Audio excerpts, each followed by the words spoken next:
बिजली बिल के झटकों से पाएं छुटकारा, लगवाएं ब्रांडेड सोलर पैनल, 78,000 तक की सब्सिडी।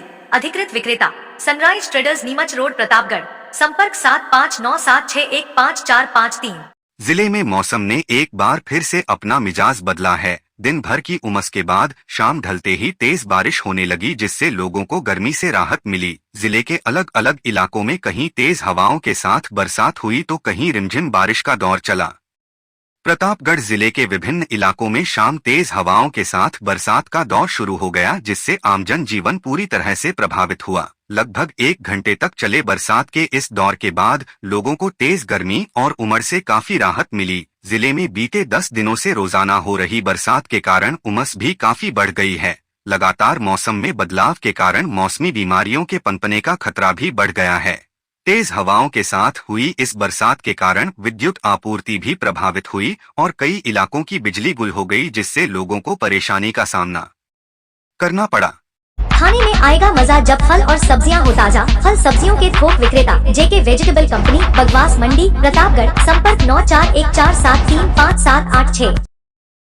किसानों की आय को बढ़ाने और उनके द्वारा प्रोसेसिंग यूनिट तैयार करने को लेकर कृषि विभाग की ओर से प्रतापगढ़ के मिनी सचिवालय सभागार में एक कार्यशाला का आयोजन किया गया। कार्यशाला को संबोधित करते हुए कलेक्टर डॉक्टर अंजलि राजौरिया ने किसानों की उपज को स्थानीय स्तर पर ही प्रोसेसिंग यूनिट से जोड़ने की अपील की। बैठक में किसान संगठनों के प्रतिनिधि, सिंचाई विभाग के अधिकारी आदि उपस्थित रहे।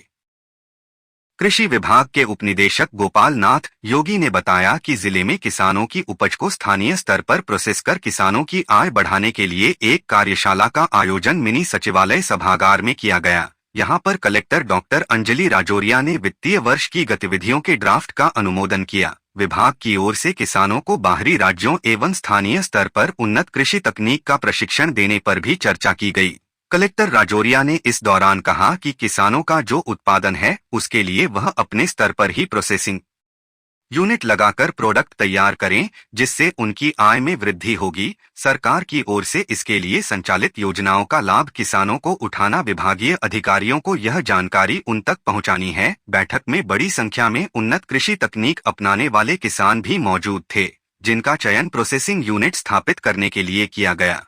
बैठक के अंदर जो इस वित्तीय वर्ष के दौरान जो कार्य किए जाने थे उस ड्राफ्ट का अनुमोदन हुआ, जिसके तहत स्पेशली एक्सपोजर विजिट, जो राज्य के बाहर जो किसान ट्रेनिंग के लिए जाएंगे उनके बारे में विस्तृत चर्चा की गई।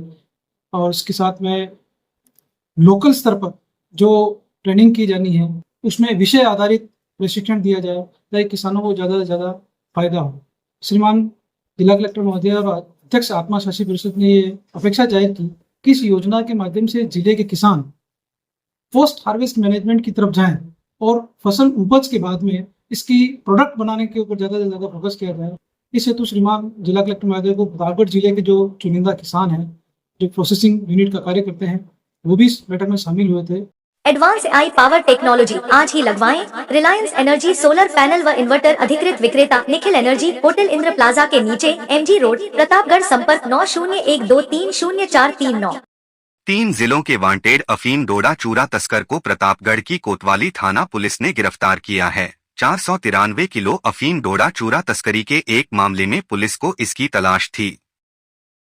कोतवाली थाना अधिकारी दीपक बंजारा ने बताया कि 1.5 साल पहले 22 दिसंबर 2023 को पुलिस द्वारा झांसड़ी गांव के निकट नाकाबंदी की जा रही थी। तभी सोहनपुर की ओर से एक पिकअप आती हुई दिखाई दी, जिसे रुकने का इशारा किया गया तो चालक नाकाबंदी तोड़कर भागने लगा। संचयी की और भाग रही यह पिकअप पुलिस द्वारा पीछा करने के दौरान पलट गई। इस दौरान मौके का फायदा उठाकर चालक भागने में कामयाब रहा। पिकअप की तलाशी ली गई तो उसमें 25 कट्टों में भरा हुआ अफीम डोडा चूरा बरामद हुआ, जिसका वजन 493 किलो था। पुलिस ने NDPS एक्ट के तहत प्रकरण दर्ज किया, जिसमें जांच के बाद सामने आया कि अखेपुर निवासी भूरालाल लबाना पिकअप को छोड़कर मौके से भागा था। तभी से पुलिस को इसकी तलाश थी। आज मुखबिर के जरिए मिली सूचना के आधार पर इसे गिरफ्तार कर लिया गया। पूछताछ में यह भी सामने आया कि अफीम डोडा चूरा तस्करी के मामलों में बांसवाड़ा और चित्तौड़गढ़ पुलिस को भी इसकी तलाश है। फिलहाल इसे पूछताछ जारी है।